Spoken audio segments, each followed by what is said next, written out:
Thank you for being patient. Karibuni to the webinar as we celebrate the International Day of the Girl Child, which was officially supposed to be on the 11th of October, but it was a holiday, so we pushed it to today so that we can allow you people to enjoy your holiday. Thank you again for joining, the 38 of you. I think we can start now as the rest join later. I just want to introduce myself. My name is Pauline Jadi, Coordinator, Children Agenda Forum, a network for child focused CSOs, hosted by African Institute for Children's Studies.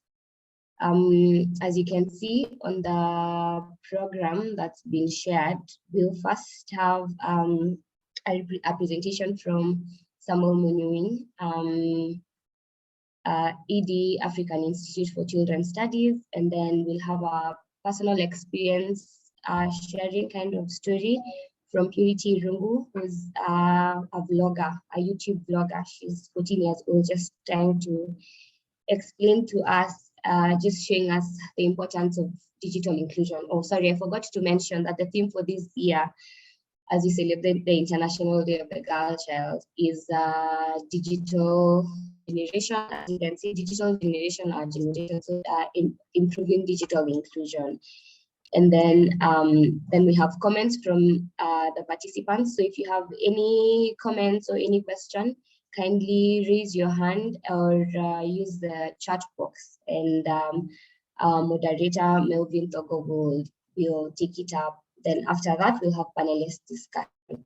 So this promises to be good. I hope that you learn something new today and also network. So over to you, Melvin. Thank you. Thank you, Pauline. Thank you for that introduction. I want to officially welcome everyone. Oh, Pauline, and I'll keep asking you if I can be heard, because you know sometimes these online things. So I hope I can be heard right now, Pauline. Yes, yes, we can hear you. Okay, yes, we can hear you. Thank you, everyone who's here right now. I want to officially welcome you to this webinar. I want to thank you and to wish all the girl childs in the house a happy International Day of the Girl Child. Thank you to all the men in here who've turned up to support us. And I also want to thank the organizers for this timely webinar and this timely subject. So as you know, right now, everything we do it online or virtually, our classes, marketing and everything. So it is important that we discuss how the girl child, since it's our day, to discuss how we can empower ourselves, how we are affected, maybe through personal experiences like Purity's or what you have seen, and discuss the way forward. So I want to thank all the panelists today. We have Samuel Munyinyi, we have Purity, and we have, let me just get the name right. We have Gladys Kiyo and Sumaya Ali. In a few, we'll hear from them, and we're going to start with Samuel Munyinyi. So I also want to encourage the audience that if you have any comments, if you have any questions, you can raise your hand. I hope you know the icon for raising your hand, and also you can do a text on the chat box. We'll read it out, either Pauline or I will read it out to the audience, and we'll also give the audience time to ask the questions, to voice them out, and to also tell us what they think about the subject. So without further ado, I will go to speaker Samuel Munyuing, the Executive Director, African Institute of Children's Studies. So Samuel has done quite a number of researches on this subject, and that is why he's here today to talk to us about them. I hope we can get to learn from him. Samuel, the floor is yours. Thank you, Melvin, and thanks everyone for joining. We celebrate girls. Personally, it's special because I have girls in my house, actually 3 girls and just 1 boy, whom I'll give a little story about him. And the whole issue of the digital generation and the space for girls. So thank you, Melvin. Thank you, Pauline, and everyone who's been part of this. Looking forward to my co-presenters. I think it's really your day to tell us what is the gap. So just briefly about my organization. We are an Pan-African organization that has interest in generating knowledge that informs policy and how we do things. So this is really within our area of interest. And talking about the digital revolution as part of the communique has been, I think, very important to appreciate that other than agrarian revolution, if you remember a bit of your history, and then we came to the industrial revolution, that this digital or revolution has really been the other thing that has changed the world in a big way. And therefore ensuring that everyone is within that space becomes a very critical thing. And talking about the sustainable development goals, which we just have about 9 years to get there, you cannot separate that with the whole issue of gender and empowering and inclusion for everyone. So I think this conversation is really to look at, is anyone being left behind? And also look at it from a rights-based point. Every human being, we are approaching you from a point of saying, you do have the right to exist, you do have the right to thrive, and we need to remove any barriers that are likely to take you off that. So I'll be trying to bring out where are we in terms of data that from some of the research we have done. As an organization in the last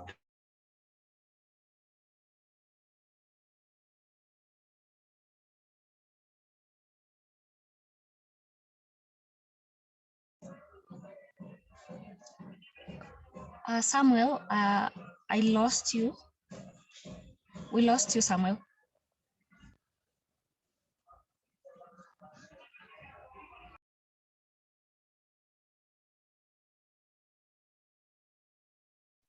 Okay, this is Medica. Let me try to reach out to someone.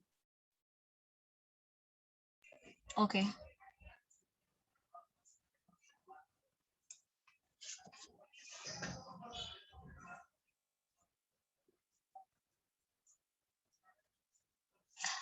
So as we try to get back Samuel, I want to pose a few questions to the audience. They will probably be answered by the speakers, but I also want us to think about them.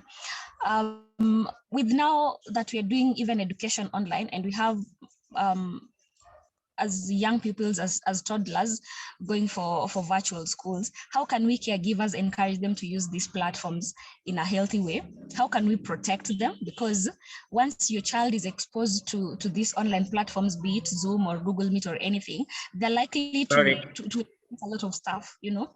So I want you to think about how caregivers can take care of their children while using the virtual platforms, social media, and anything else. Welcome back, Samuel. Sorry. Yeah, sorry, I'm not in my usual environment. I'm in a workshop, so I was using the hotel Wi-Fi, and clearly it's not reliable. So I'm going to switch to another mode. Hopefully this doesn't happen again. Apologies. Let me go back to where I was. Good. So I was telling you about this young man, and you know, for him, even at the age of 2, he sort of believed that the mobile phone should belong only to daddy. And I think it's not a very unusual stereotype. You know, of course, I ask myself, so how does it get that clear? Because, well, I mean, both the mother and the father have their own phones. I think now he has learned that. But I think this is really the beginning point of how the gender divide is in terms of what is expected of girls, what is expected of women and men. And that's where the problem really begins. So even ultimately, when we talk about what is it that we can do to empower girls in a digital space, the narrative really has to be addressed. And it's got to be addressed from very early stages.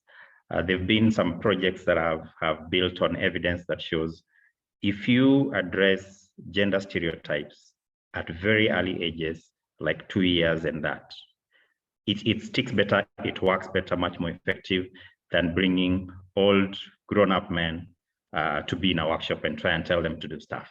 So I think even if I stop my presentation now, what you can take home is, if we're going to win this battle of reducing the gender divide, the gap that is there on digital platforms and overall girls empowerment and women empowerment, it's got to begin at home.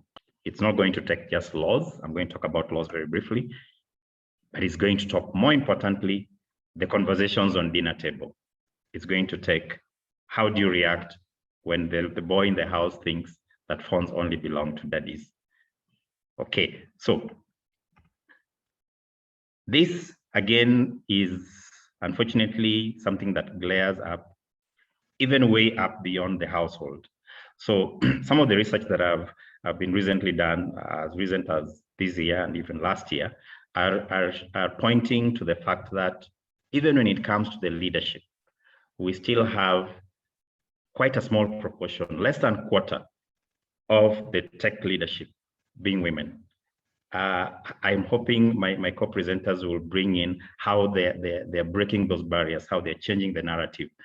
But I think this is really critical, that girls and women must be seen at that level. Personally, I strongly believe in it. I tell myself the outcome I want to give my daughters is to be confident, creative women who can be able to take on any space. And I think back again to the conversation that should be done within the household. So that's at global level. What happens at the local level? Statistics show that when it comes even to the very basics of owning a phone, for every 100 men who have a phone, just about 60 women will be having access to a mobile phone. This is statistics from our own, GSMA studies that have been done in Kenya, and that's really the beginning point, because we know that the smartphones really revolutionized the access to the digital space, and therefore, the more you increase that, that's the person who is able to influence. We know, for example, what happens even with Twitter and others who've been, or Facebook, who've been accused of, managing elections, for example, and how they're using the power of that. So it means who has the access, therefore, is the one who is likely to influence many other things that impact on the Sustainable Development Goal agenda. So access to platforms is very critical, and we are saying there's still an issue with the women on that. Now, like I said earlier on, the way you build this conversation actually is from a rights point. And for children, we have our basis in the Convention on the Rights of the Child that already speaks about children have the right to freedom of expression. They have the right to access appropriate information, as well as association and peaceful assembly. Now, we are referring to a convention that was done many years back, and yet still quite relevant even with that. So there is really a need to have greater conversation on how do you fulfill that right that has been provided. Now, more recently in 2014, the Committee on the Rights of the Child had a special sitting, and there were recommendations that were looked at. It discussed specifically digital media and children's rights. And these were some of the things that were picked out as the recommendations. The need to identify the effort to effectively eliminate all forms of discrimination against girls, address gender stereotypes, social norms that limit access to technology.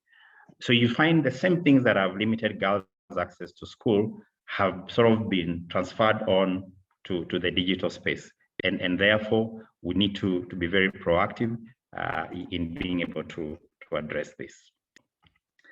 For sure, COVID has been one place that has, changed the narrative in terms of just how important is the space of media, of digital media. And yes, even some of us like parents, I know personally, I'm very keen on saying, hold on, only access digital space at a certain age when you're able to know how to manage the peer pressure and many other things. This said, yes, you need to do it. But the other part that came out of COVID is it eliminated the gap, the gender divide again, the gap in access to the digital space. And back to just what I said earlier on, it starts with the lower access to digital devices. Sometimes it felt like you do not need to own. So in a household where the resources are limited, it will many times be one phone. That one phone will be carried only by maybe the male household head. And so even when they have it, what they do with it, again, many times will be a bit more controlled, including the stereotype. Maybe the boy child will be left to play with the phone longer, while the girl child is expected to go and do other home chores, you know. And so this denies the opportunity for girls and women to be able to maximize on this. So COVID says, yes, we need more of this.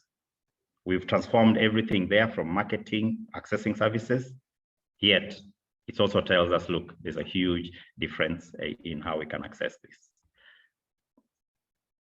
Some good news. I picked this photo from UNICEF, so credit to them. But I think it's really one photo that speaks volumes in my opinion. One is in the fact that we want to see girls accessing gadgets, like you're seeing there. We want to see them also be able to be creators of solutions in the digital space. And that it should, just because you have certain barriers, social barriers, say socioeconomic levels, you know, from looking at this photo, she doesn't look like she's from some upmarket neighborhood, but it means everyone should be able to access. So when you talk about rights, we are removing the blame from the person and saying why you can't. It becomes the state's responsibility to enable you to access things that will make you be effective in exploiting your potential.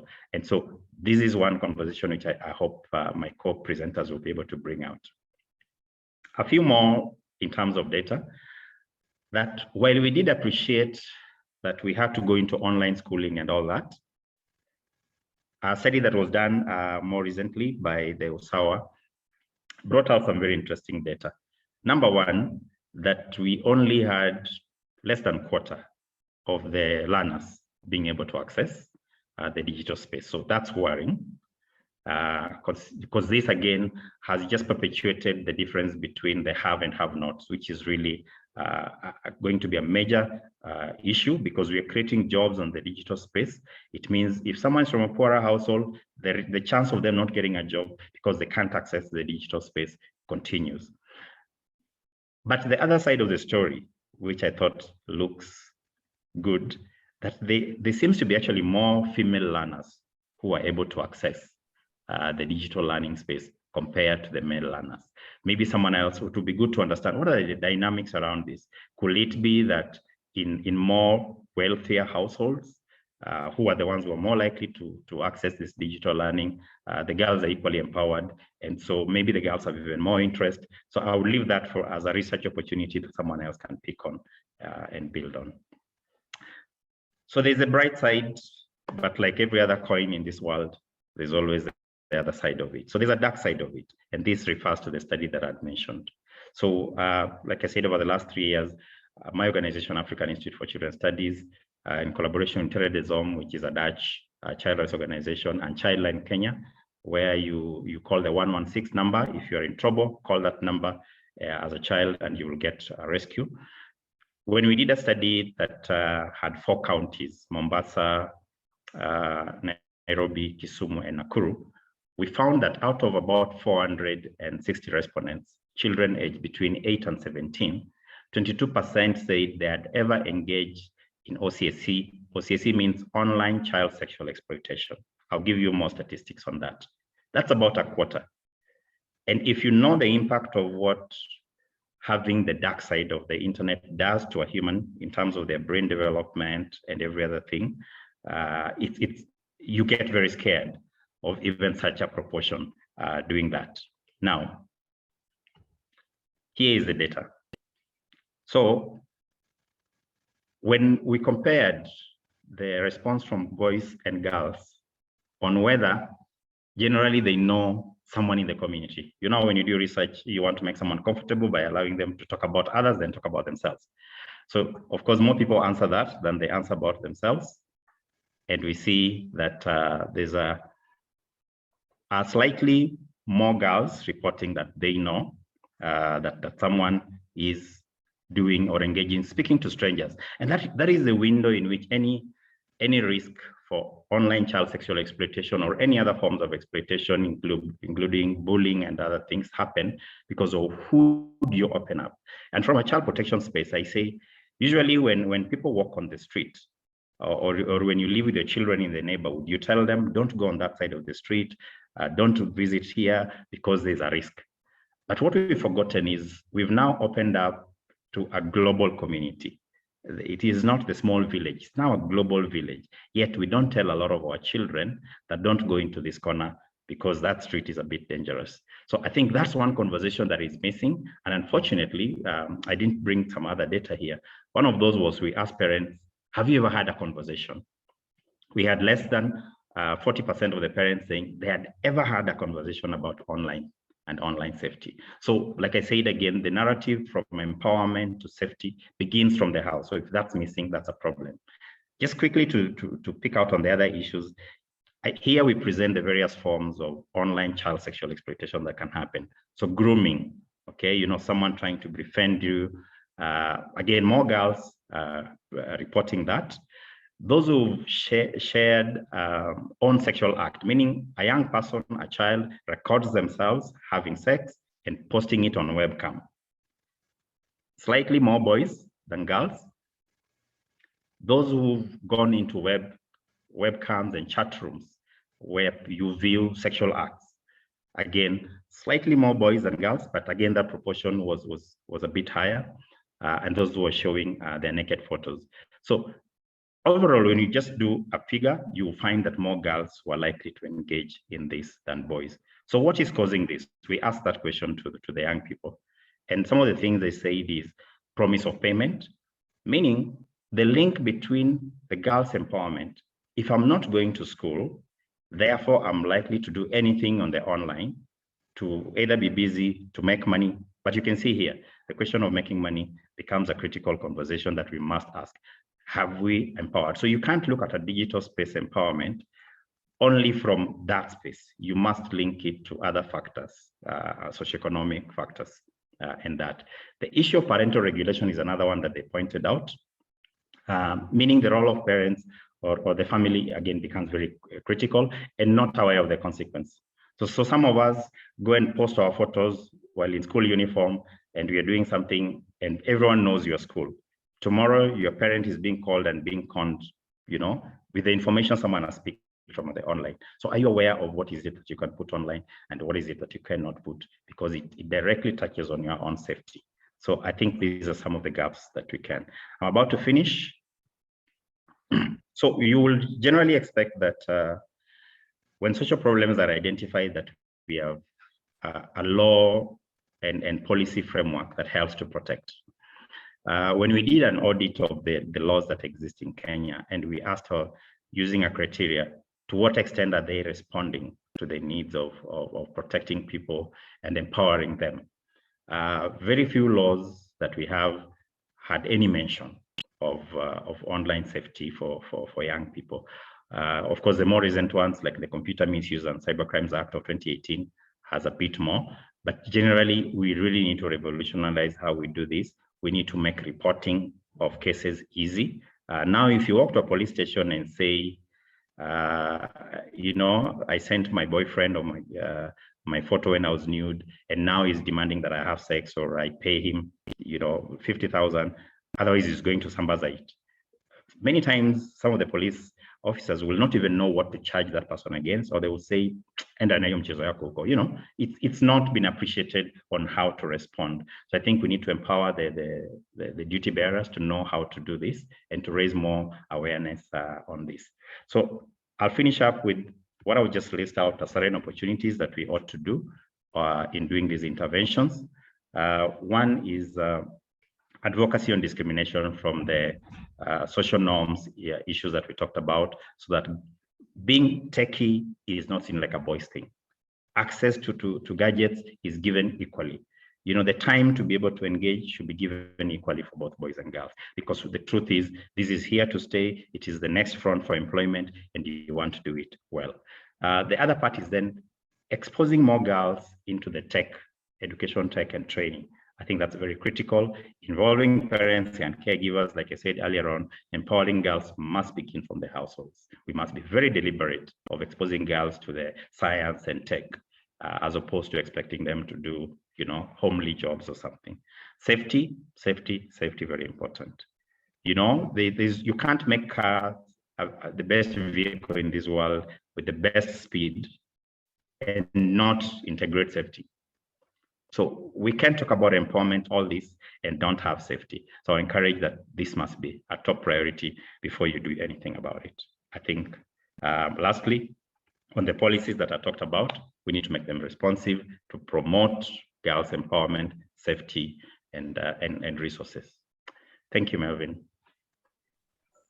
Thank you so much, Samuel.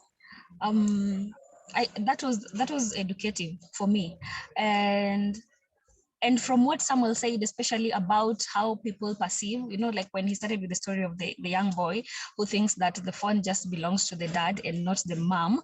I think if you interact on social media so much, you also realize that even how content from some men is taken seriously, maybe than the ladies. But I can also feel that is also evolving as we look at the more content creators we're getting who are female. And I'll give you a brief story of myself. I think I would describe myself as social media shy, because out here I'm a whole human being, and I realized I forgot to mention I'm a student at the University of Nairobi. I'm a student leader. So out here I could even go and campaign to people and talk, and you know, but when it comes to social media, I'm not even able to put my content out there because I'm social media shy, and because I've also seen the way other people are being criticized negatively. But I hope that we can change that. I hope that we can empower younger girls coming up. Thank you, Samuel, for that. Thank you very much.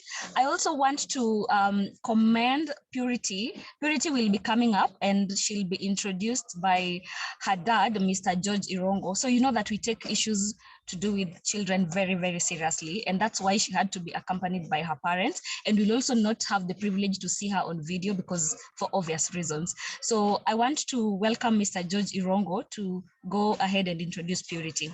You're welcome. Hi, Melvin. Correct? Oh, sorry. It's okay. Oh, that's it's okay. okay. That's okay. Okay. It's a privilege and an honor to have Purity be part of the panelists today. Purity is our firstborn. She's a very smart girl. She's always fully dedicated to whatever she sets her mind to accomplish, and she's been doing a good job. Video blogging, coming up with very creative videos, and I believe it's an opportunity for her to be able to share with many out there who'd like to learn from my experience, because I know even for her in particular, she's been learning from many other different people. So we look forward to getting to hear from her, and we're also very grateful for the opportunity, because this kind of exposure will definitely go a long way in helping her to become a woman of substance as she continues to grow in this incredible world. And we are very happy and thankful to Sam Munyunyi for such very inspiring and sharing. We believe that this is what we need as we move forward. So without any further ado, I believe I'm not with Purity. I'm actually outside in the car, but she's in the house. So Purity, I know you can hear me. I guess you can go ahead, but I believe I'll throw it back to Pauline.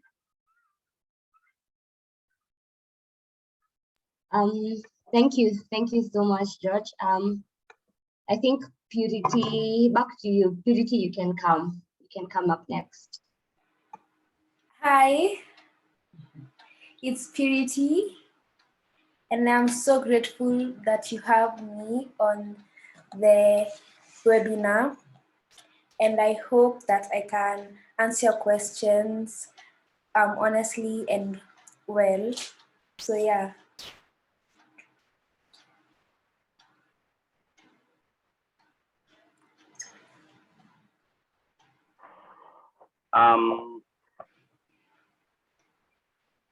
To the coordinator.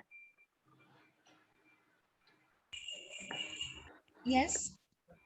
Yeah, I believe I guess she works well with guided questions where she can respond. Is that the setup? It's okay. We can do that. Yeah. Okay, good. Purity, hi. Hi.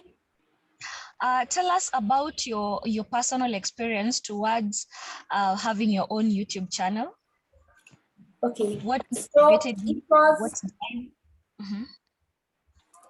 it was hard, like editing and planning, you know, those stuff.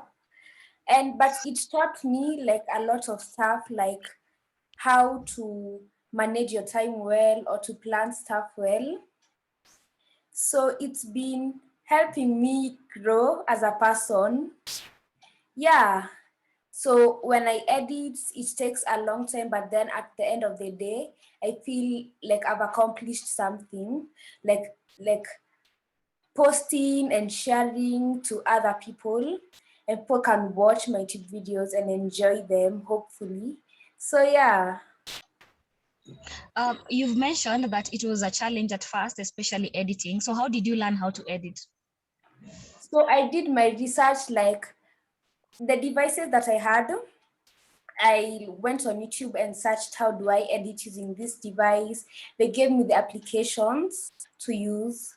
So you can use either like any device, and I'm lucky that I had the devices that most of the people recommended to have. So you just watch the YouTube videos and you edit. Yeah. And when did this start? When did you start your blogging, your vlogging? When did you start? So I actually have two channels. One was discontinued since I used to do it when I was like way younger. So I started my YouTube channel in my new YouTube channel is from 2018, but then my former one was from 2016.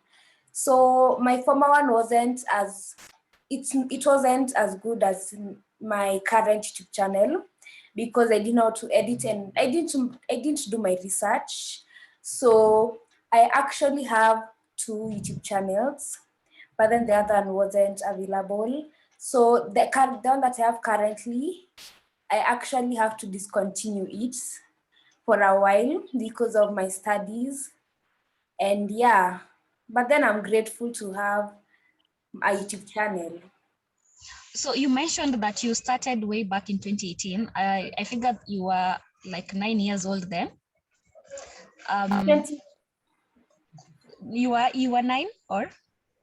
In 2016, I was 9, yeah. Okay. What motivated you or inspired you to start a YouTube channel at nine years? So I used to watch YouTubers when I was a kid, me and my sisters, since YouTube is major, right, in this generation. So I used to watch YouTubers and I used to get inspired. And yeah, so I think that was my biggest motivation because it was like, what if I do the same thing that the YouTubers do? Like, yeah, that was my motivation. And that was my inspiration too. And do you feel you're getting to your target audience? Yes, I do feel that I'm getting to my target audience because like I have a niche, and a niche is like the type of videos that you do. So mine is lifestyle. So I watch like the YouTubers that do lifestyle, and I also do like lifestyle videos and all those stuff. So when my friends or the people who I know comment, or people who comment on my videos that it is like I've done well or I've done all this stuff, like I've done well or I know how to edit, it's really encouraging. So I think I've reached my target audience. So Purity, I want to believe that you reaching this far on your blogging journey is because your parents have fully supported you. Talk to us about briefly about the role of parents supporting their children to like get into these spaces, and maybe what more parents can do, and what you think your parents can do even now to support you more. So they've supported me with giving me the devices. Like my father has helped me with the MacBook to edit. And they have also helped me by spreading my YouTube channel to other people, like in WhatsApp and all those stuff. So that's how they have encouraged me. And how I think they will encourage me more in the future is like probably, I think they need to just do the same thing. And parents helping other children to do that is just give them their materials that they need. And you don't need to have like these expensive materials. Just use what you have, and your parents should also support you. Because when your parents don't support you, it's going to be like discouraging. So it's encouraging to have parents that share the word or YouTube channel to other people. And yeah. Thank you. Purity, do you sometimes feel like technologically that these spaces belong to men more? Do you feel like as a girl child, as you're doing this, you're out of place, or do you feel like it's just for everybody? Sometimes I feel like men are given better recognition in social media, because if you see like the leading YouTubers, most of them are men. But then I feel like women are starting to climb up the charts, so that's really encouraging to the girl child. So yeah. Thank you very much, Purity. And I also want you to encourage, just in case maybe we have siblings younger like you listening on the background, what can you tell them about, especially those maybe who are a bit shy, what can you tell them about venturing into these spaces? And how do you start? Okay, so to start, you just have a YouTube channel, and you need confidence. And I also didn't have a lot of confidence. So there are people who hate. There are lots of people who hate in social media. So just don't listen to them, and just continue, because you know what you want. So you do it for yourself and not for other people. So if you want to start, you need to have like a YouTube channel, and you need to just be creative with your work and not like copy everyone. You need to just go with your own path and do what you want to do. So yeah.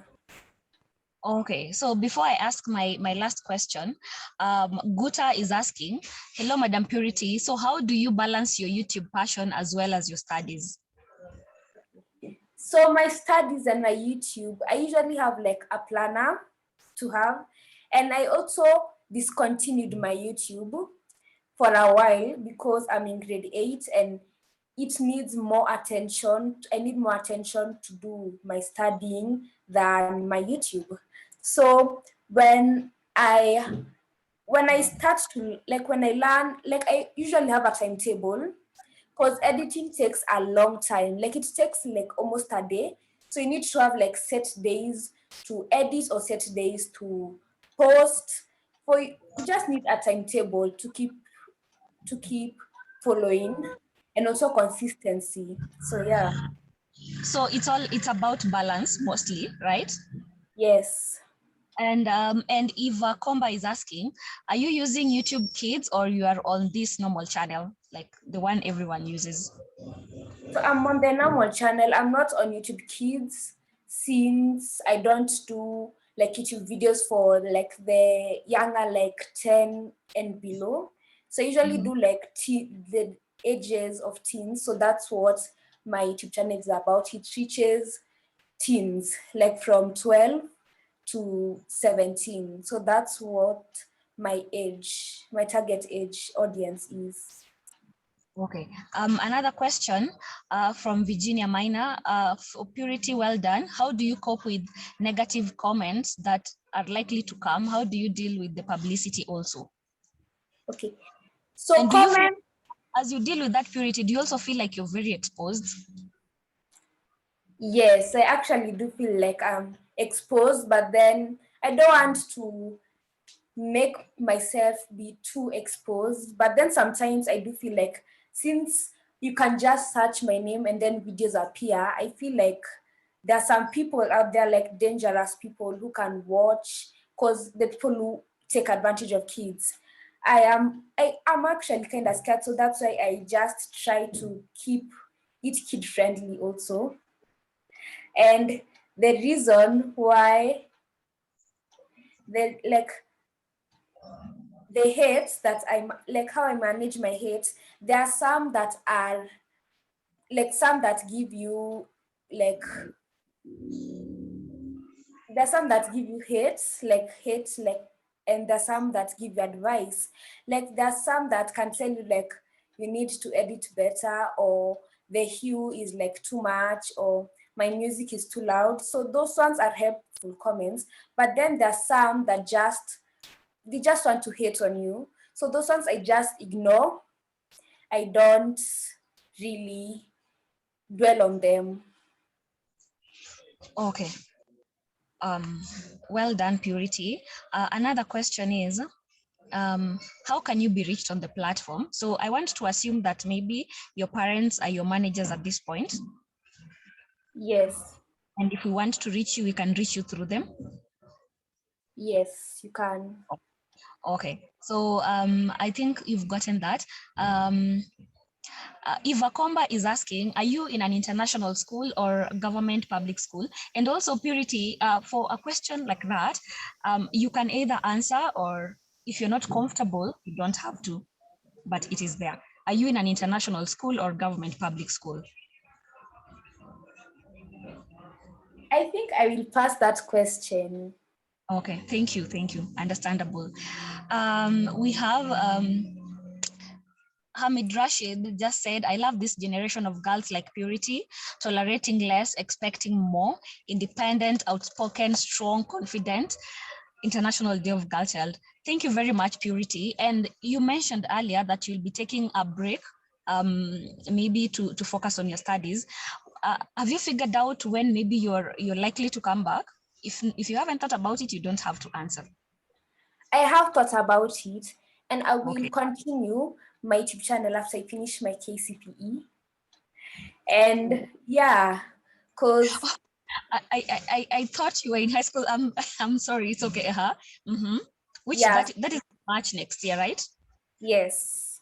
Okay. So before I enter Form 1, I'm going to, like the whole day, I'm going to post and record my videos because I want to get back on it. Okay. Yeah. So the last question, Purity, from Jolie Okundi. Purity, you are a star. Thank you for blazing the trail for younger girls. How do you ensure you don't access adult content that can be destructive and can lead you into the hands of abusers? Thank you. Keep going. Proud of you. Okay. So my channel, I've personalized it to kid friendly. So what I watch is meant for kids and not for adults.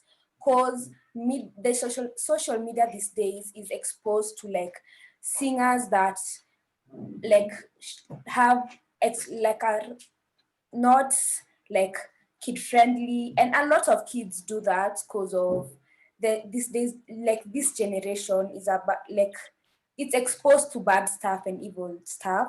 So I just personalize my channel settings to kid friendly, and also my YouTube channel is kid friendly because I'm also a kid and I also need to do stuff for my age. Yeah, you're right, Purity, and I wish you all the best as you're preparing to do your KCPE. I know that the time is very limited for you guys, so I wish you all the best. And there's a comment, an important one from Justina Mwangombe. Justina says, "Congratulations, baby girl. Justina Mwangombe, OC Busia Women Prison. When girls are empowered, less women will be committed to prisons as offenders." I believe that's true. So Purity, do you have a parting shot for us? And there's so many congratulatory messages for you, Purity. You're doing well and keep going. Thank you. yeah, if you have a parting shot, maybe for anyone, you have something to say, you have a comment, you can shoot it. Okay, so I want to say, if you want to start a YouTube channel, you have to do it for the right reasons and not for money, because that can really discourage you a lot. So because I used to start and think, oh, I want to do this for the money. But then after a while, you'll realize that you also want to enjoy it, because of course you'd want, like, the money is a big benefit, but don't do it mainly because of the money. You can also do it because you need to do it because you enjoy it, or any other reason other than money. What you're saying, in other words, is that at least you're getting something from it. Yes. Wow, that's good. That's good. And I really want to commend you, because I do not think there's a time I used to feel like I really wanted to talk to people and I wanted to have a YouTube channel, but I got so shy. I mean, I couldn't continue. And also, congratulations and well done to Purity's parents. I do not think my parents would have allowed me to have a smartphone in primary school or supported a social media career. But I want to commend you, Purity, and I want you to keep what you're doing. I hope you encourage and empower more girls your age and even other boys your age who are not so social media savvy, so that they can keep on using it and educating other people. We look forward to hearing more content from you, Purity. We'll definitely advertise the YouTube channel to our children, our younger siblings. Thank you very much, and thank you to the Irongos family. This is great. Thank you too. Thank you. So do we have a word maybe from Purity's dad or mom? I don't want to pass. I don't want to assume that. No, I mean, we really appreciate, deeply appreciate the fact that you've created this platform, especially for young people like Purity. This will definitely boost her confidence to a higher level. And as you said, some of us, when we were growing up, we are not sure our parents would have allowed us to use smartphones. And one thing, they were not even there. But nowadays, since they still end up in social media, then we would rather have them do something more constructive in social media than just, doing what perhaps is not considered constructive. So thank you so much for you guys. We appreciate and we believe this will be quite helpful to many young people moving forward. Okay, thank you very much. Thank you very much, sir. We appreciate you. Thank you very much to the audience. They're sending very good messages and kind congratulatory messages to Purity. So before I move to the next speaker, I want to read a comment.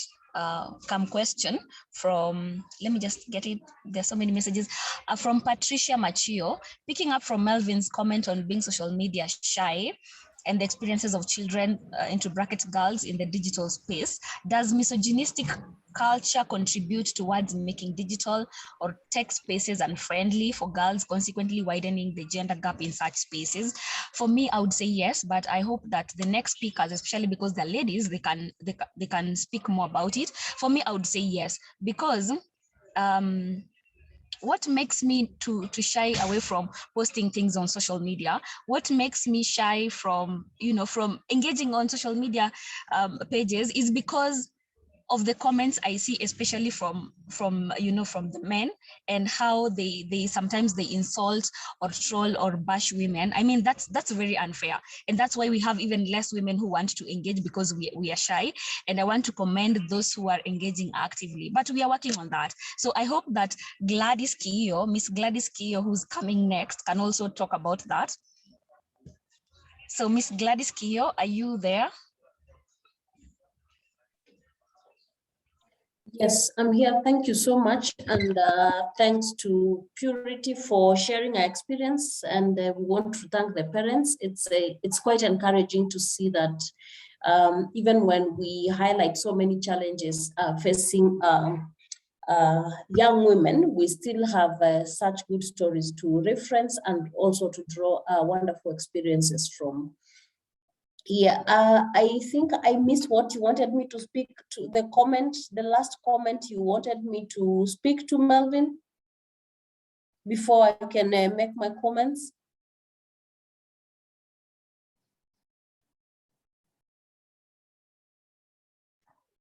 You're muted, Melvin. I'm sorry, I'm really sorry.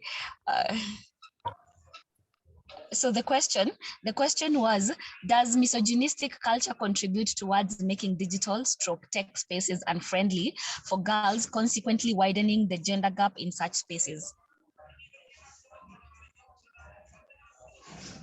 Yes, so I'll take that first and then make my comments. So yes, certainly, yes, it does. Just like many other spaces, when you look at the gender and equality and equity discourse, you find that many of the public spaces are male dominated. So the social media space is very public. It's just not only local, it's global. It's very male dominated. So the conversations there are driven by male.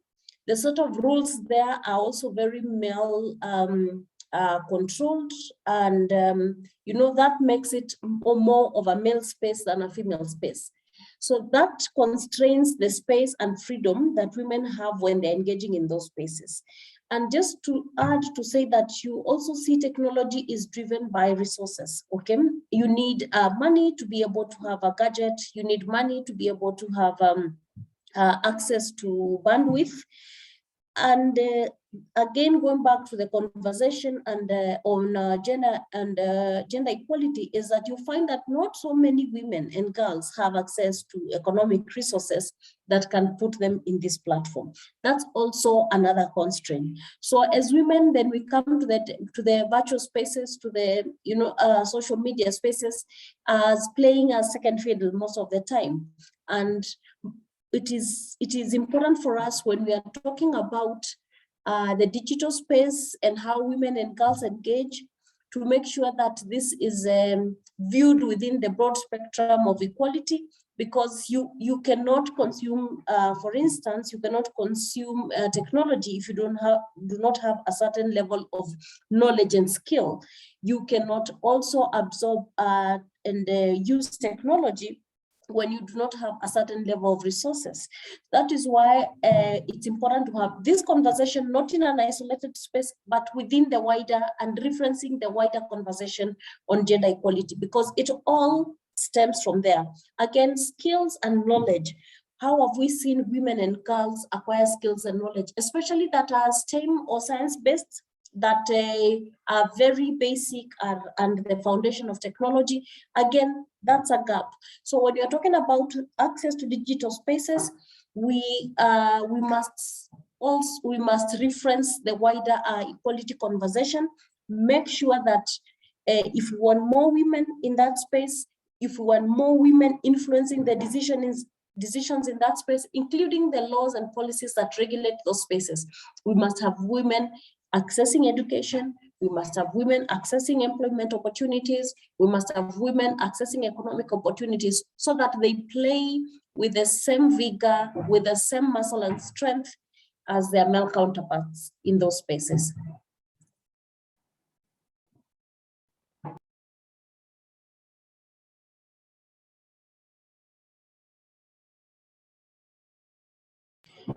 Over to you, Melvin.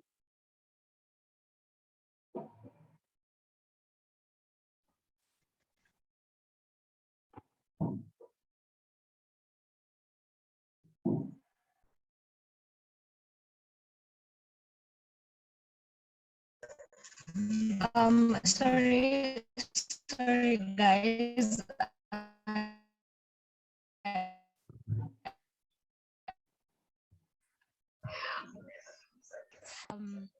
How much, let's say, how much, Mehdi or Pauline, can I be heard? Yes, I can hear you. Okay. Miss Gladys, tell us, how much you in your personal life, do you interact on social media, or how much internet do you use? Maybe at work or personal life? I interact a lot with social media.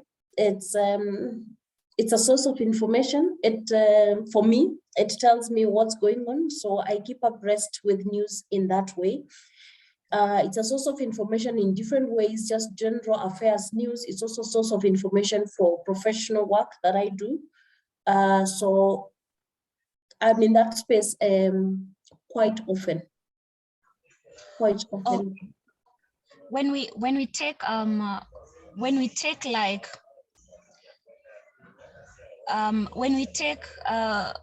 for example women of age like from let's take from 30. From 30 to around going on to, let's just take from 30 and above, because I believe these guys grew up at a time when maybe the internet and social media and even phones were not all over like right now. How much have we seen them engaging on the internet and being on social media of late? Now that it's everywhere, their workplaces, they're required to use maybe phones, internet, especially since Corona. How much is their engagement? I will not give it a number or a percentage, but I just want to say that social media, for instance, penetration is quite high. Okay, it's quite high. It's a source of information and various forms of information for a lot of people. It is also, for the young people, it is the new way of hustling. A lot of people who are doing small-scale businesses, their businesses are online. So that age group is there for economic reasons, is there to profile themselves. Nowadays, for instance, if you're on LinkedIn, it's a place you can share your resume and tell people your level of skill and knowledge for you to market yourself as a professional. If you go to Facebook, it's a place where you can display your wares without going out there. It's a place where people can order. It's a platform where you can do business, as opposed to having a small shop or having a boot sale. So it serves different needs. And for young people, it's just, you can see it's more than just a source of information. It's a platform for entrepreneurship. It's a platform for showcasing. You see, when there's an interesting post, you will see a thread and, boom, somebody has just dropped their telephone number and the services they offer in whatever area that they offer them. So it serves so many needs. For me, what worries me for young people is because, especially young people in under-resourced areas, is because we all tend to believe that young people are online, okay? But when you nuance that a bit, then you ask, are all young people online? If today we wanted to pass safe information to young girls in rural areas in Kenya, how many of them have access permanently to a cell phone and a smart one for that matter, and bandwidth? So there's also the element of technology that really is shining a very deep light on inequality. And I know in the development space, we want to talk about how technology is an enabler, which it is, but we should be very, again, aware that technology is an enabler in certain situations, given certain circumstances, like I spoke to earlier. But it can also create further marginalization in certain aspects. When at the height of COVID in 2020, a lot of schools in rural areas, children were not going to school, okay? But we said all our children were online. All our children were not online, okay? As an organization, GEM Trust does work around sexual and reproductive health and rights and issues around gender-based violence. Sometimes you want to pass information in a confidential and private way, even where a young person can ask questions without giving a lot of the information and in terms of describing themselves. So if we have a platform, for instance, how many of young girls in under-resourced areas who are able to get into that platform when they want to? And getting into that platform means they need a cell phone. It means they also need bandwidth. How available are those things? So that we can say technology is an enabler. So for me, every time we speak about technology in the development world, and especially with regard to women and girls empowerment, I like to bring that up so that we can think about how or ways of making sure that technology is still an enabler in under-resourced areas. Thank you, Gladys. And when Gladys has been asking about, when she's been talking about girls, all our girls being online, it also, like, in my mind, I'm like, this is the same country that we are doing contributions for sanitary towels every now and then for girls in some spaces. And now you wonder, if we want to pass an information or something through the internet, how many of these people can even afford that, you know? So it's not, yes, we are in that generation, but do not be lied to just because maybe someone is getting 1 million followers from Kenya on Twitter or IG, that we are still, like, we are so much into these spaces, like all of us.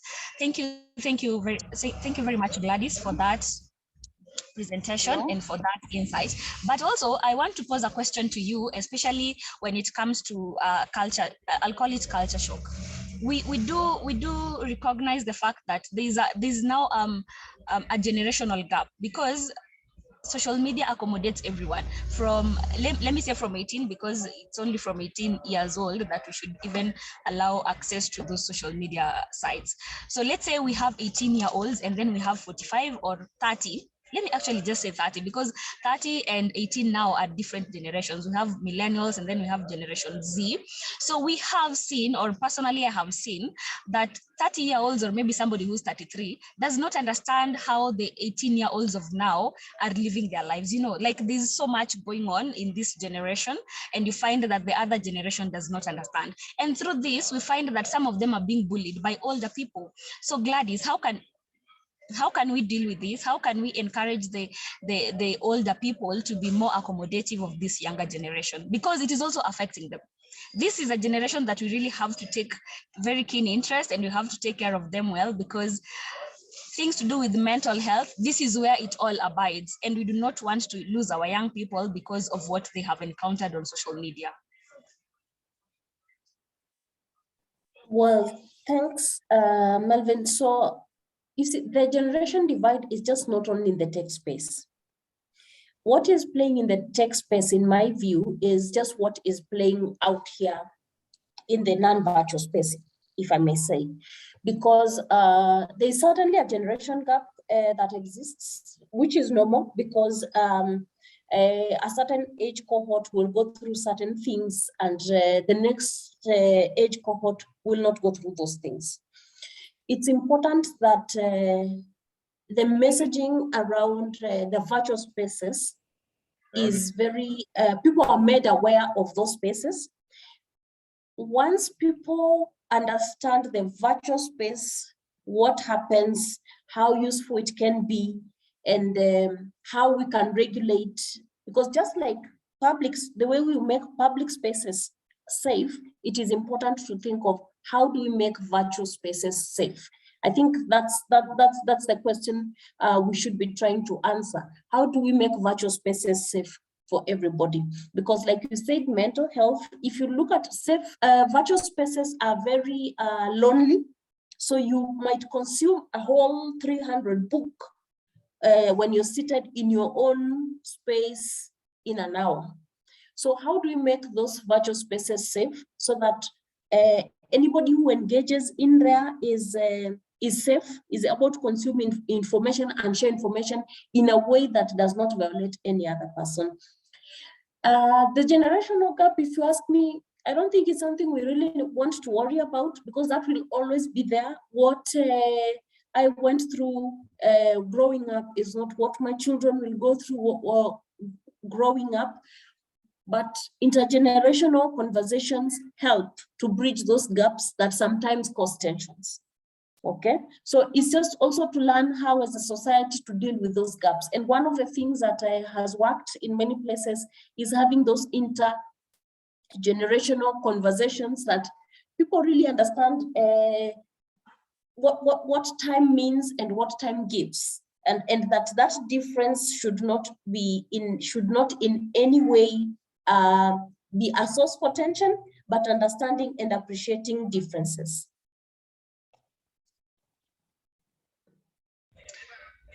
Thank you very much. Thank you very much, Gladys.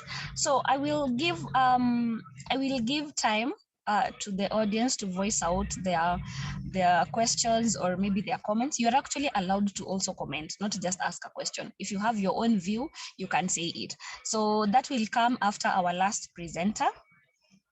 Our last presenter is a lady, Miss Sumeya Ali. She's a project officer at Stretchers Youth Organization. Miss Sumeya, can you hear me? Hi, yes, I can hear you. I'm sorry, it's a bit noisy. I'm inside a school. That is okay. I want to congratulate Purity and Karen. That is really nice as a person who does YouTube at a younger age. Because I myself, I do content creation, that means YouTube and Instagram. So it's really amazing that at a younger age she has started, and I can literally understand what it feels to not know how to edit, and also try your best to have a good presentation on the media. That was really amazing. So I wasn't given a particular topic to talk about, but I'll talk about how the social media has really influenced me as a young person and also as a Muslim who's doing content creation. So I started my channel last year when Corona hit. And the reason as to why I started was because I was doing so much and I was left to do nothing. So I had to start a new career or a new passion that I wanted to start. That was why when I started my YouTube channel. And majorly I focus on personal development and lifestyle. And the reason as to why I focus on personal development is because I like reading, and I usually love listening to motivational speakers. And I was like, maybe I can articulate this knowledge to the younger generation much easier. And some of the questions that I was asked were, why would you want to share? Maybe youths will not want to listen to you because they're usually busy with listening to music, watching movies and all those stuff. And I was like, if am able to articulate myself in a way that my fellow youths can understand, maybe then we can all be a generation that is functional and that is doing well. And one of the things that I would love to encourage the girls to be given is education for the ICT or ITs material. In my workplace, I have my colleague, and she's a lady, and she does all the social media stuff for the organization, which is really impressive because most of the time we have gentlemen doing that part of the thing. And the other thing that I would love to do, I would love us to do to empower our girls to use technology is also having a recruitment drive, providing jobs on digital spaces and ICT sectors. Because most of the times the girls are not given the priorities on being recruited as a person who does videography or photographer, because majorly they consider that to be a space for the men. And the other thing I will appreciate if the older generation that do IT can help mentor young boys or young girls majorly, because most of the time boys are given the chance to take the IT department. So if given to the girls, it will be a greater opportunity for the girls. And the other thing I wanted to share are there are usually mentorship schemes around the world, such as Girls in ICT Day that is celebrated every year on April. And this scheme or this mentorship scheme usually is there to connect girls to tech jobs. So usually this scheme is there to just make sure that the girls get jobs, that whenever any girl is looking for a tech opportunity or want to enroll in themselves in computering field, they are given the chance. And the other scheme that is also there is the Girls Who Code. It's usually in New York, and it was just a research I have done. And they usually work with girls directly to educate and inspire them with skills to pursue opportunities in computering field. So I believe that if our girls are given this kind of opportunities, they will be girls who can articulate themselves in the IT department or in the computering field. And the other thing is I wanted to also talk about how the parents, just like the Purity's parents, I'm really happy and proud for her, like how they helped her get into the online space and how her father said that we all know that this generation is going to go on the internet no matter what we do.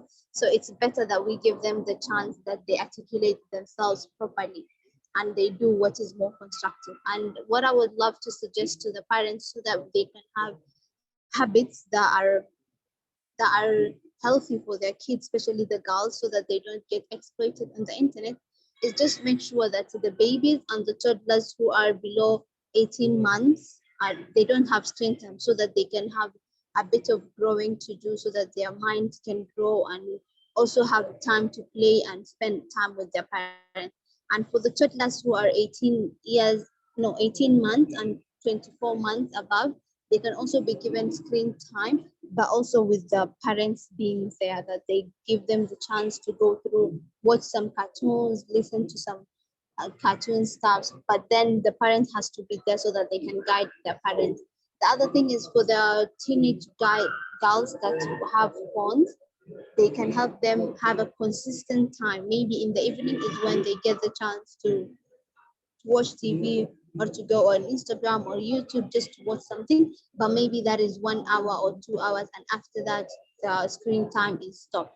And the other thing is make sure that you as the parent, this is my suggestion to the parents, is that parents also educate themselves about the computers, about social media, so that you can at least keep up with your kids and how they're coping in the internet, because most of the time the parents really don't know what their kids are doing on the internet, because majorly the kids, they themselves don't know how to use the gadgets that their kids are using.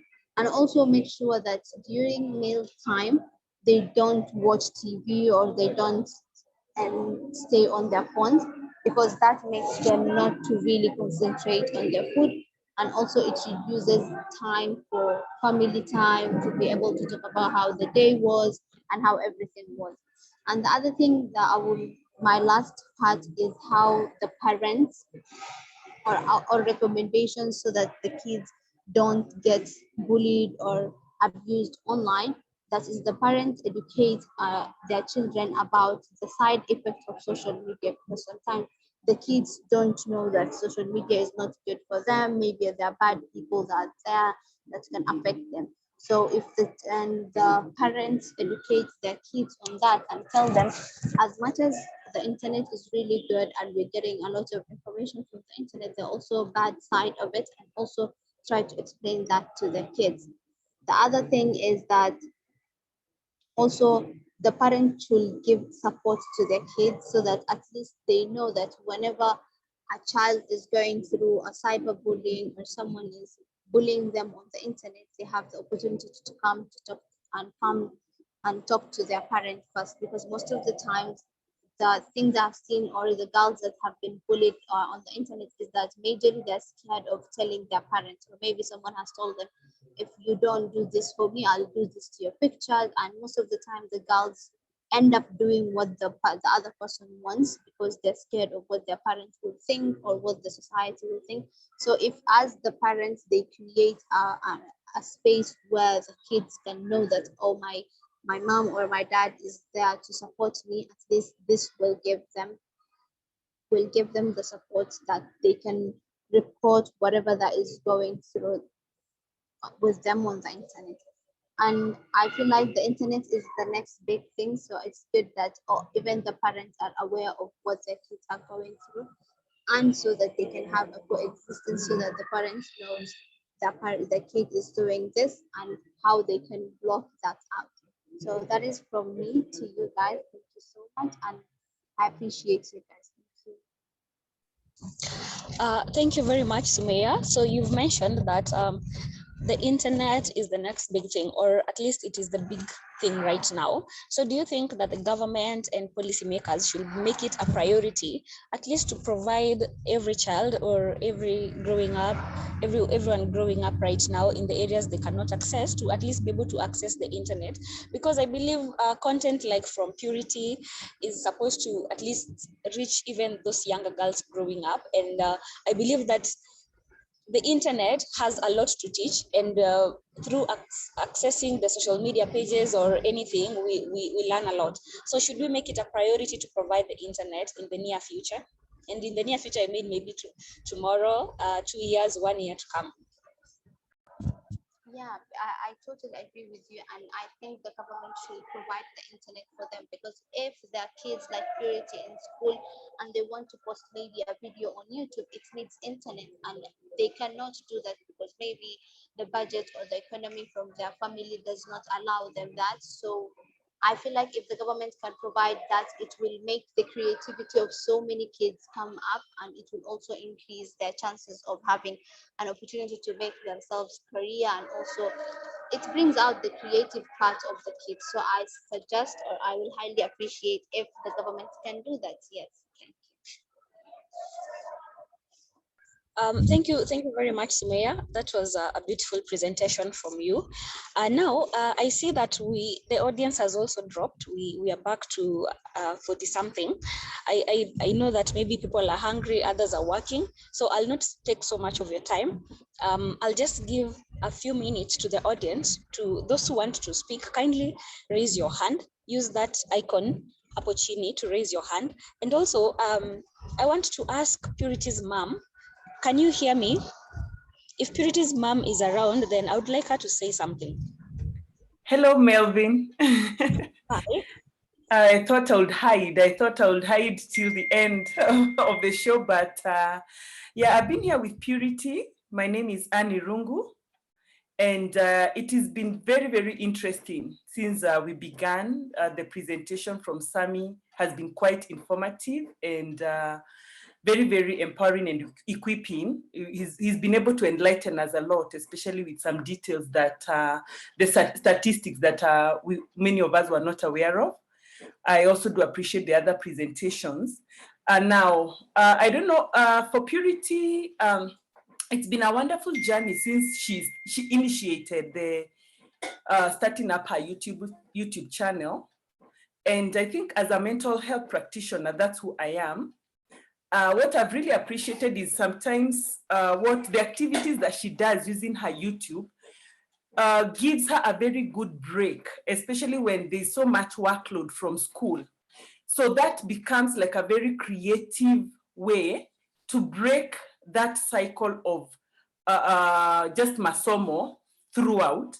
And because that's her passion, you know, we picked it when she started, and she had her own initiative. She started from, like, now the dad would bring gifts from somewhere and she'll just create a whole YouTube just from that. When she says she started at 9, she'll start a YouTube just from as simple as something like that, you know, appreciation of the gift from the dad, and they'll all be lined up somewhere and you know, taken through, and she'll be saying something, you know, behind the gifts. Yeah. So after that, now she started picking her cooking passion. She loves cooking, she loves creating recipes, and she would pick that, and schoolwork, journaling, art. She's very good in drawing. So really, whatever it is that resonated with her, you know, she would pick that very well. So for me, as a mental health practitioner, because the much you can do is to constantly talk to our children about the impact of social media. We are constantly talking to them and hoping that they'll be able to pick the benefits more, you know, especially when there's that compromising situation for them. But now when I've seen the benefits with her, the impact that has had on her, and of course there are times it could be quite discouraging, especially when you get the hate messages.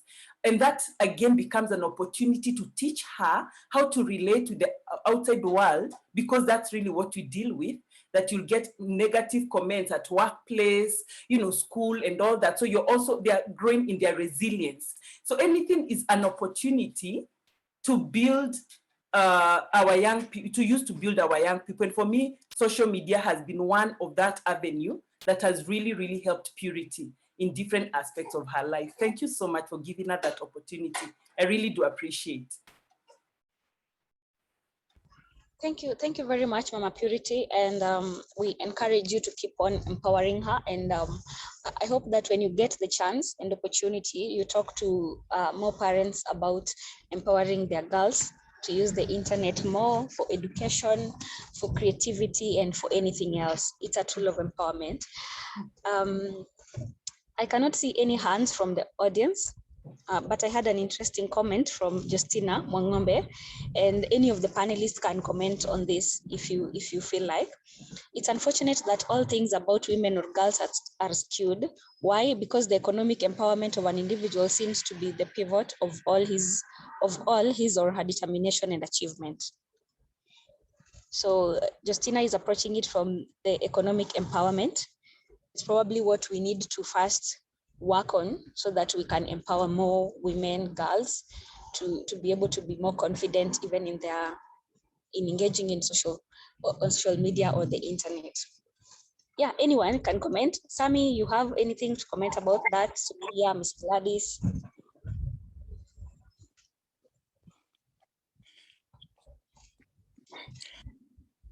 So Melvin, just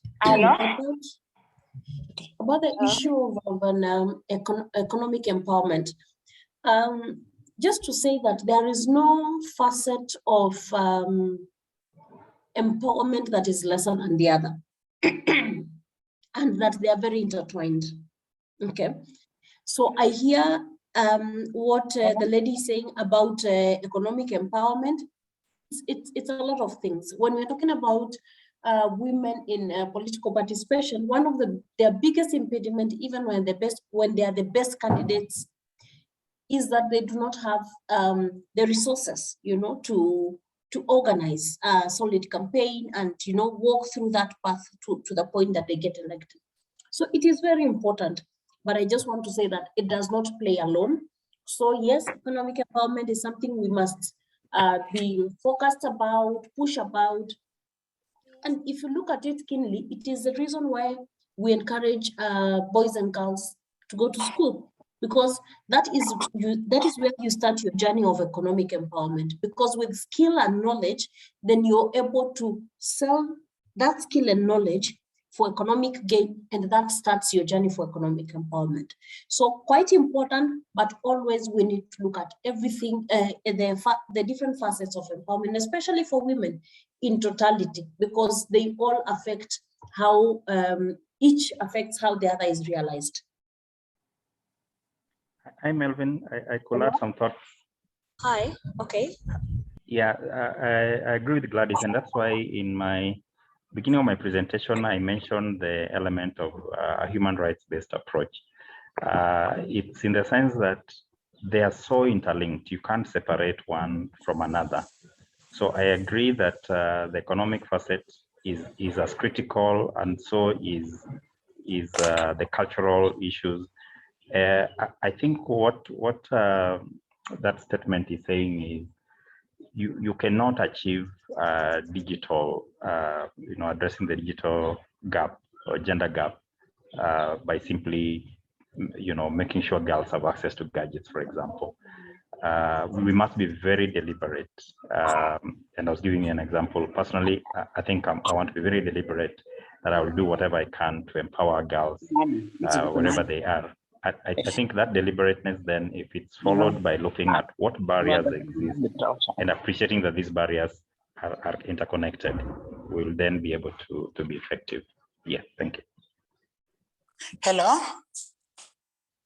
Hello. Thank you very much, Samuel. Yes, Mary. Hello. Yeah. How is everybody? Yeah, I'm calling from Busia. Apparently, I was born on 11th October. So every day, International Day of the Girl Child, is my birthday. Thank you. I would like just to maybe bring about a few things. Some of them have already been raised.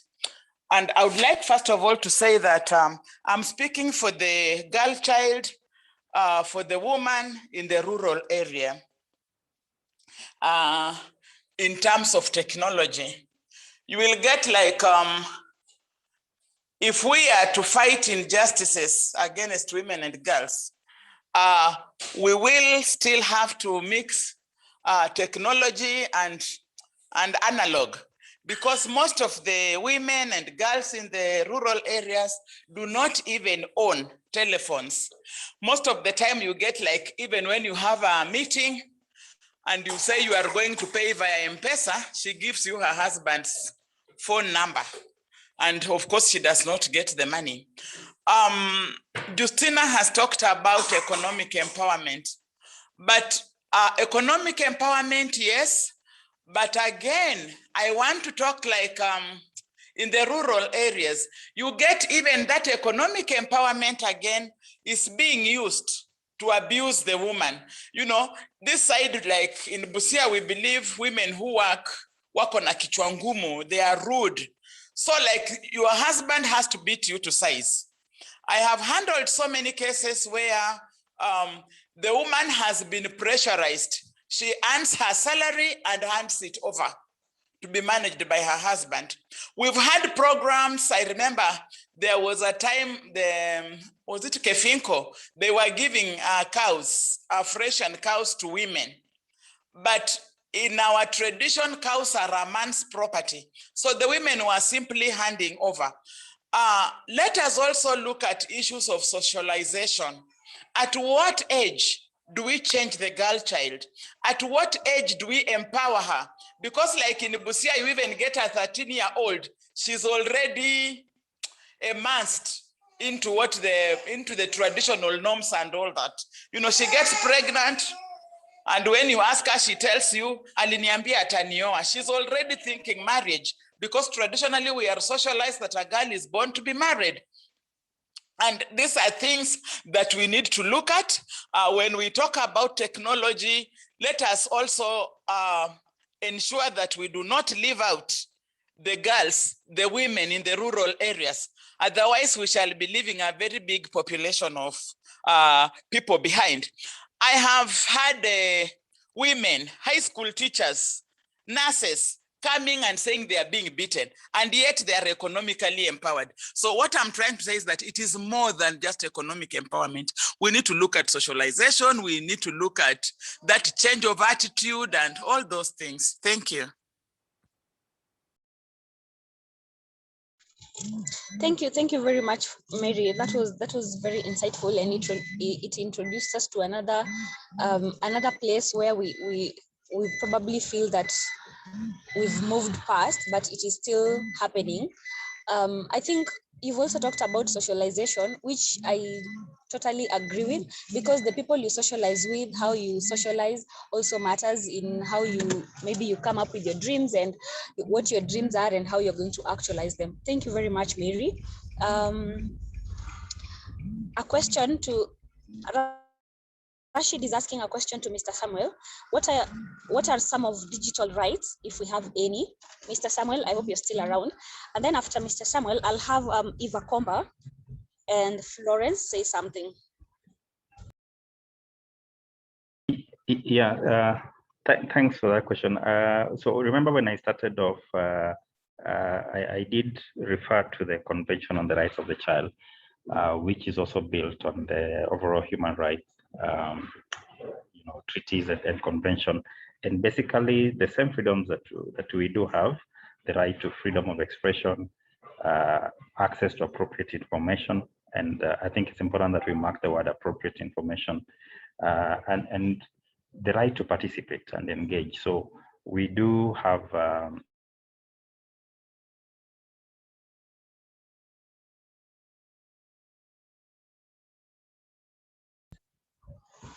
Mr. Samuel, we lost you.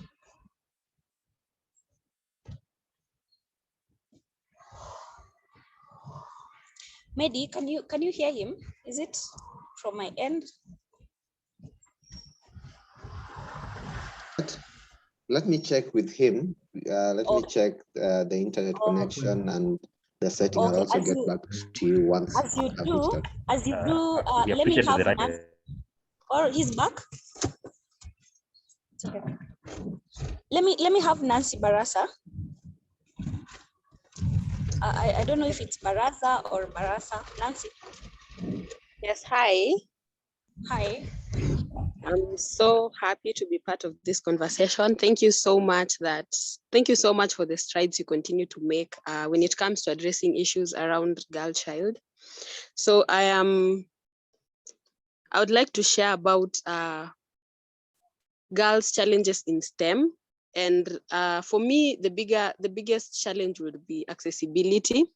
Yes, we want girls to take up space. Yes, we want girls to, dominate these spaces and raise their voices using the digital spaces. But how accessible is it for all the girls? Not just for young women, but for all the girls, even in the remote settlements, like for instance in Busia, as Mary has mentioned, in informal settlements, even in Nairobi. How accessible is it for you to access the internet or even social media? And I feel like there's still a lot of discussions around how we should be able to empower the girl child to be able to access the internet. And I was reading about the UNICEF reports, and I was shocked by the outcome that millions of girls around the world are deprived of opportunities to build their skills in STEM. That is skills in science, technology, engineering, and maths. And it's just, I think the challenge revolves around the conversations we've been having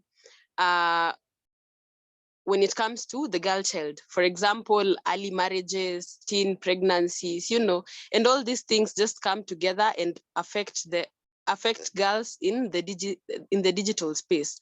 Like, for example, you find girls are not able to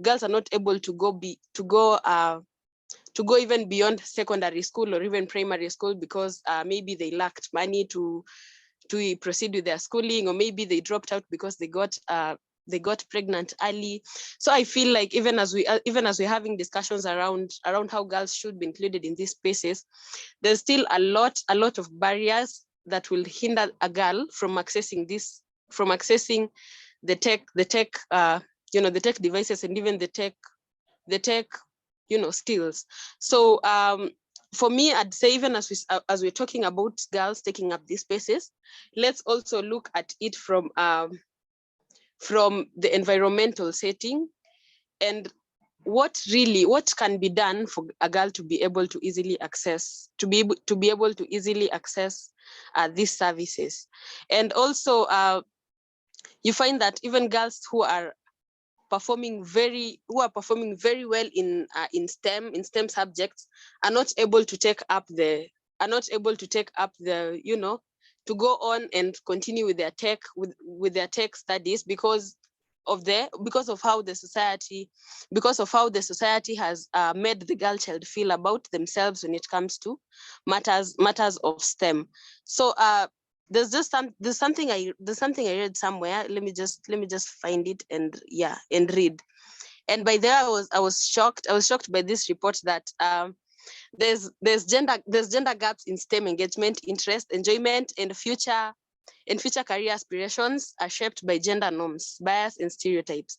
Like, for instance, in India, more than 50% of illustrations in math and science textbooks in primary shows boys and only 6% of girls.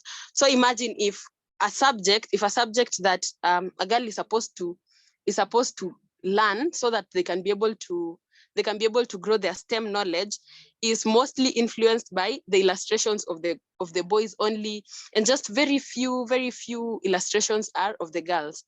It already discriminates the girls against pursuing these courses and even these subjects. And also parental expectations. Parents expect that girls would girls will flourish in, you know, the subjects that are lighter, and then boys will go for engineering courses, and then boys will go for tech courses. And also teachers expectations. You find that maybe like, I'll take this for example. So when I was in high school and I was choosing subjects, we were to choose between physics and biology. Most of the teachers first tested the boys, because they believe that boys are the ones that have the can be able to easily grasp the physics context and just be able to flourish in that subject. You find that when we were sitting for the exams, the teachers came and, you know, sat us down, and then now they would ask the girls, are you sure utawezana, uko sure hii subject utaweza kupita? And then you wonder why are they asking us? Why? We know we can do this. And after they say that, now you begin to have self-doubt, and now you're not able to even explore your full potential when it comes to those subjects. So I feel like there's just a lot that is still needs to be addressed when it comes to access to these opportunities that are tech related, and subjects that are, you know, that can be able to empower the girl child to even reach for the higher STEM positions, and even become STEMpreneurs even in future. So as we talk about this, I just pray that this is not a conversation that will just end here. I pray that this conversation will keep going on, so that we can be able to empower girls to take up these spaces. For the young women, I know, for the young women that are empowered, they're really trying to take up the digital space and just continue to raise the voices of the girls through using the Twitter spaces, using the Instagram stories, you know, and just they continue to make an impact. But then what of that girl who is not able to access a smartphone? How can they be included in this space? So let's just look at it from a whole spectrum of how we can be able to change the narrative and also the environment, so that girls can be able to thrive in these spaces. Thank you. Thank you very much, Nancy. That was very, very rich, very heavy, and very informative. So next I'll have Florence. As Florence comes, Mr. Samuel apologizes. Sorry for the intermittent internet. I hope my response to Rashid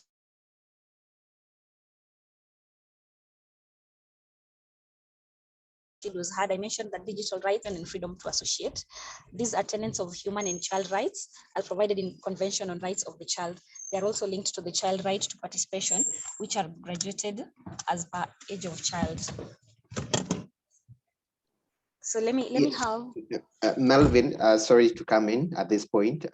Probably Eva could go next, for the reason she has been raising the hand for a long period. Then Florence will make the closing remarks. That's after we are done with the discussion. Okay, thank you. I would want us to be a little bit practical, and the way the presenters have been, and the other young people on the webinar have been. Yesterday we had a similar conversation on our Gender Knowledge Hub, and the one thing that is emerging is that increasingly issues of access are being handled, especially among women and girls. Kids are beginning to access phones. If you look at the tech surveys by the telcos, GSM, and all that, they're showing that, you know, first of all, the possession of the phone among women and men is almost 50-50. Girls are accessing these tools. But now the challenge that is increasingly emerging is the usage. And when I look at it from an economic empowerment perspective, is when you analyze even TikTok and Facebook, what are girls doing with the internet? What are boys doing with the internet? You will find that majority of our African girls are just entertainers on social media and on the internet. a few of them have mastered the art of using the internet for economic empowerment, pushing business. Gender operates in a very capitalistic space.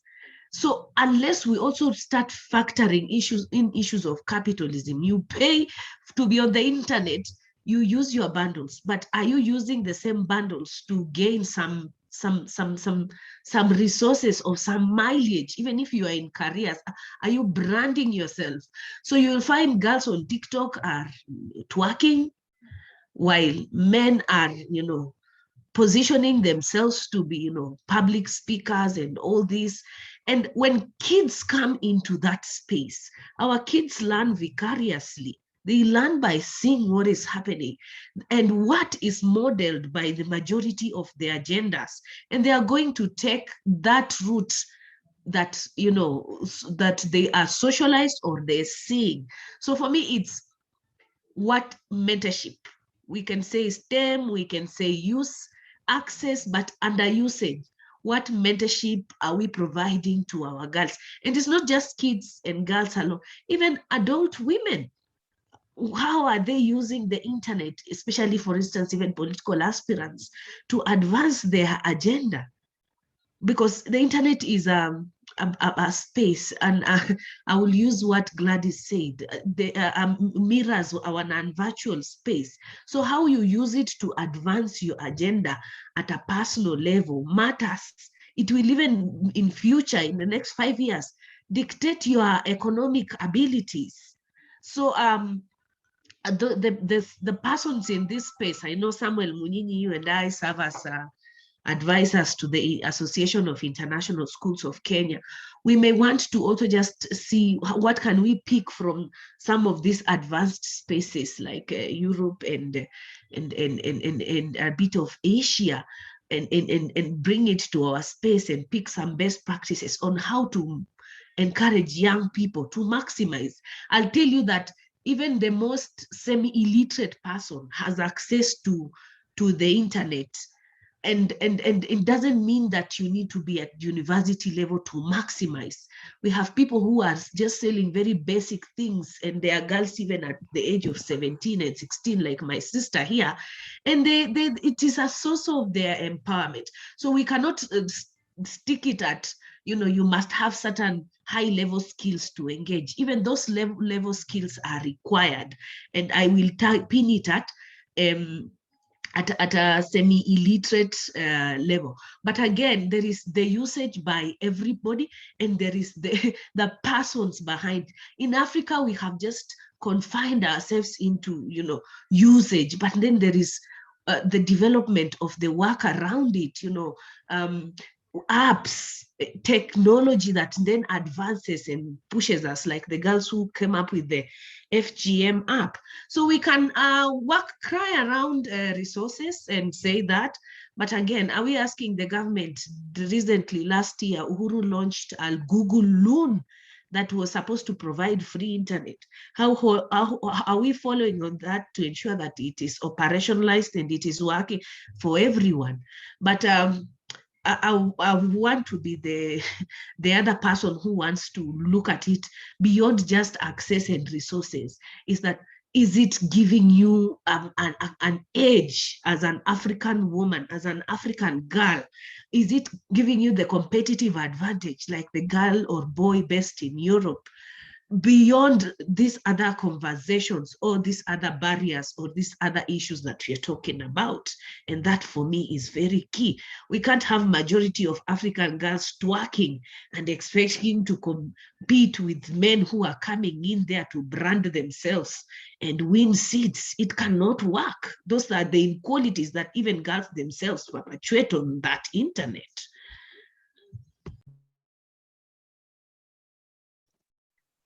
Thank you very much, Eva. Melvin?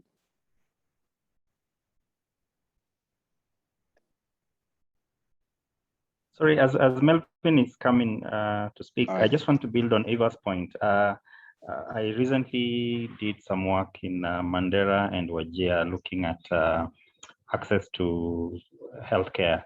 And there were a lot of stories that where mobile phones And the masts, you know, the Safaricom masts, those ones that enable you to make a call, are accessible. They are now able to easily call the ambulance because the county government has put in that, and save lives of mothers and children at birth. You see, and for me, I just thought, look, we have to stop thinking and commercializing the access to this infrastructure. The same way you're building an expressway, any serious government, and hopefully this gets into the manifestos of those who want to campaign the parties, that you must make accessible internet, because the same time, this country that is almost hitting, I think we must be at almost 50% or 60% unemployment, has been very deliberate on exporting jobs online. So how do you do that, yet not invest in the infrastructure? It's foolhardy, because then what you end up doing is just a few people who are privileged are the ones who get those jobs, and the majority who really need them don't get them, not because they're foolish, but because you didn't invest in the infrastructure. So I think these are the conversations you should take today to Parliament as we are doing sector report, discussion on the budgets, and really emphasize. Thank you. Thank you very much, Mr. Samuel. Thank you very much to all the panelists. We've learned a lot. I hope you guys are still here. We've learned a lot. We have been motivated, inspired, and I hope now all of us, at least those who are here, are going to be ambassadors to those other people out there who do not know their rights, or who do not know where to start, or who do not know what to do. And I also hope that we can empower the girls like the ones Nancy and Mary talked about. So I don't want to take much of our time.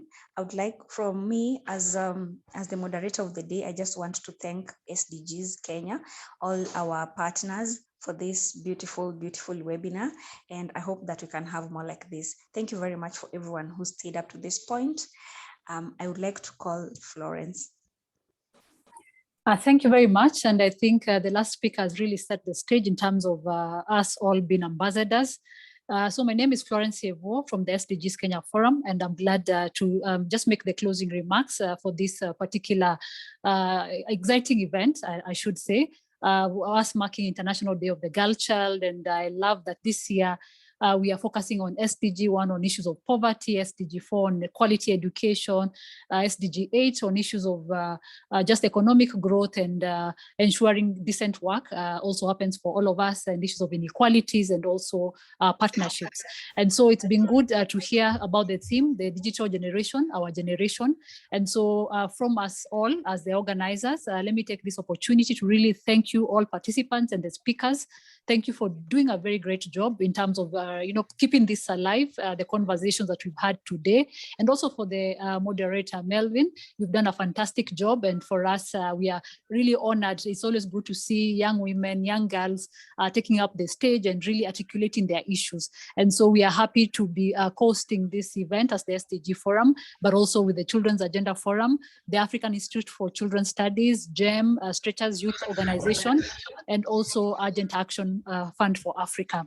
So colleagues, as we all go away, mine is just to remind all of you, we as the forum are the conveners of the reporting for the SDGs, and so we would want to hear more and more, or see more organizations bringing up issues of young girls and children into the VNR process, the voluntary national review, the SDG reporting. And so for us is to encourage you as we end this activity. Let's keep up this conversation. Let's continuously engage, and let's not mute our voices in terms of the issues of children and also young girls, for us to make to ensure that Kenya and Africa, the issues of young women and girls, and also for children, can always be at the center stage of our sustainable development. So from me and from the team here, from the key organizers, the people who are really behind the scenes, Medica, Pauline, thank you very much to your team, for this particular team. They've really done a good job putting all of us together, and also identifying the speakers and just following through this particular process. So I think mine is just to thank you all for a good event, and let's keep up active conversations. I know we have various WhatsApp groups. We have the Children's Agenda Forum WhatsApp group. We have the SDG Forum WhatsApp group. So kindly share your details if you're not part of any of those groups. It will be good for us to continue building our solidarity unity and our coming together as a team. So asanteni sana, have a good afternoon, and let's not, let's continue being champions, and our voices should never be muted, and especially those for young children and girls. Thank you very much.